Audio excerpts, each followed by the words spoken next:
Allez Krishna, je suis à Mayapur, dans ce qu'on appelle les jardins de Goranga, Goranga Garden. C'est un projet de l'ISKCON qui a été développé depuis quelques mois. Et là, j'ai la chance d'être avec un dévot français qui s'appelle Hridayat Chaitanya Prabhu, qui est de la France et qui est impliqué beaucoup dans ce projet. Alors peut-être que Prabhu, tu peux nous parler un peu de ce projet. Oui, c'est un projet qui a commencé il y a un peu moins de 9 mois, je dirais. Et au début, il y avait énormément de dévots qui sont venus. Le but, c'était de créer des jardins qui impliquent les dévots et pas seulement les locaux. Une grosse partie de l'agriculture locale qui est faite par les Indiens, disons. Et on a eu beaucoup de dévots au début qui sont venus, donc on a mis en culture quasiment 2 hectares très rapidement. Et puis après, il y a le...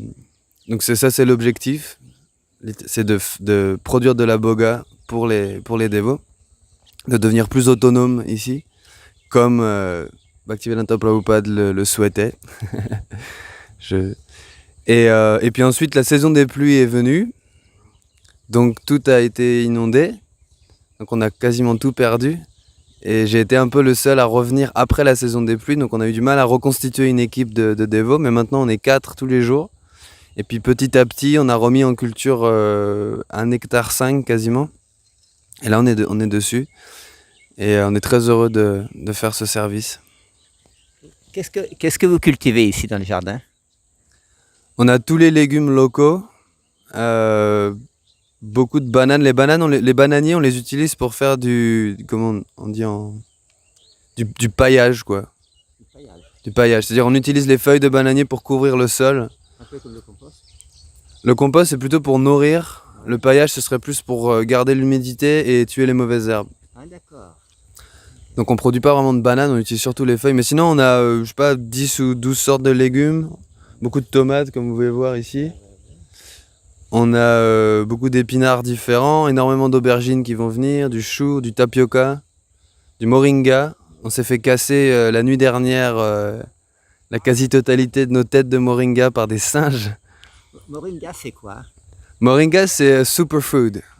C'est un arbre magique. Non, c'est vraiment incroyable. Si vous mangez disons un verre de feuilles de moringa, vous avez littéralement l'équivalent de 3 repas en apport nutritif. C'est impressionnant, les taux de protéines, de minéraux, etc. C'est vraiment superfood. Et dans le monde entier, il y a beaucoup de projets axés sur l'autonomie et l'autosuffisance qui cultivent des moringas. Parce que vous pouvez vivre en mangeant que du moringa, vous pouvez faire vivre votre corps pendant des mois et des mois, vraiment. C'est assez impressionnant. Voilà. Et par exemple, en faisant toutes ces activités depuis quelques mois, comme tu as pu redévelopper le projet après un moment d'arrêt, hein, ça c'est une certaine détermination. Qu'est-ce qui te motive derrière le projet? Moi, il y a 2 choses. Déjà, avant d'arriver ici, j'étais à Vrindavan. Mon but, c'était avec ma femme, de tourner sur les 3 dames. Mais je savais que de toute façon, j'allais venir à Mayapur parce que je suis disons, je suis de toute façon passionné par l'agriculture bien avant d'être venu ici. Et j'ai besoin de ça pour me sentir équilibré et bien. Donc on est ensuite allé à Jagannath Puri, ensuite on est venu à Mayapur. On n'est jamais reparti de Mayapur parce que c'est ici qu'il y a de la terre. C'est ici que le temps est... Et c'est ici qu'il y a les initiatives sont possibles, quoi. Vrindavan, c'est urbain, Jagannath Puri, c'est urbain. Donc ça, c'est ma première raison, c'est que j'en ai besoin. J'ai besoin d'être dans les champs pour me sentir bien. Et la deuxième raison, c'est que, bien sûr, je suis aussi venu ici pour apprendre ce que c'était que le service. Euh, et bah, quand on peut faire un service qui en plus nous plaît, bah, c'est le top, hein. Et ça me plaît pour le moment, c'est encore modeste, mais ça me plaît de penser on va donner de la boga au temple, qui vont l'offrir à Damadava et qui ensuite vont redistribuer. Je trouve ça beau comme cycle. Ça me plaît beaucoup.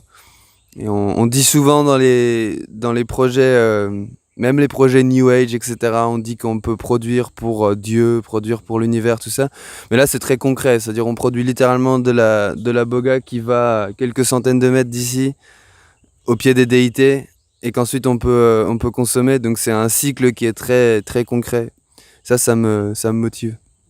Et la troisième raison, comme je vous disais tout à l'heure, c'est que je pense que le mode de vie d'un Vaishnava et pas compatible avec la folie urbaine actuelle. Pour plein de raisons que je vais pas développer ici parce que ce serait un peu long, mais en gros, pouvoir produire la bogasse sur la terre, ça favorise énormément la sadhana, ça c'est sûr. Parce que ça dégage du temps, parce que ça rend moins dépendant. Si vous étiez à Mayapur, cher dévot, vous verrez qu'il y a beaucoup de familles qui sont éclatées parce que les pères sont obligés de travailler dans le monde entier pour gagner de l'argent, pour acheter de la nourriture pour leur famille. Donc les sadhanas forcément en payent le prix parce que les gens sont déconcentrés, c'est sûr. Si on pouvait avoir toute notre boga ici, les familles seraient plus unies, les pères seraient plus présents. Et donc, il y aurait une éducation spirituelle qui aurait plus de cohérence, etc. Je dis pas que tout va mal, hein, mais il y a vraiment un point là-dessus, c'est sûr, quoi. Et l'agriculture, c'est la base d'un mode de vie équilibré et sain, d'un rythme quotidien. La sadhana, c'est quand même ça, c'est avoir un rythme quotidien qui nous permette de dégager de la place pour la vie spirituelle. Et l'agriculture, pour moi, est directement liée à ça. Vraiment. Et est-ce que tu es heureux ici à Mayapur? Je suis plus qu'heureux, le mot est faible. Je suis plus qu'heureux, je pense qu'il y a... J'ai pas mal voyagé, je voyage depuis que j'ai 15-16 ans, donc j'ai vu pas mal de projets en Asie, en Europe, etc. Et je pense qu'ici, il y a un des plus gros potentiels que j'ai jamais vu, vraiment, à plein de niveaux, quoi. On a énormément de terre, le temps est fantastique, et les gens savent ce que c'est que de travailler pour un idéal et pas simplement pour de l'argent. Il y a vraiment une mentalité très spéciale ici. Donc je suis très heureux parce que tout paraît possible, presque. Et je suis d'autant plus heureux que mon enfant va naître d'ici 2 à 3 semaines sur le Dham. Et je pense que accueillir un enfant sur le Dham, c'est... Spécial. Ouais, merci beaucoup, Hridaya Chaitanya Prabhu, hein, pour ton enthousiasme. Et comme ça, tout le monde est invité à venir à Mayapur pour voir ce qui se passe ici. Et pour travailler dans le jardin. Et pour travailler dans le jardin, raconte. Hare Krishna.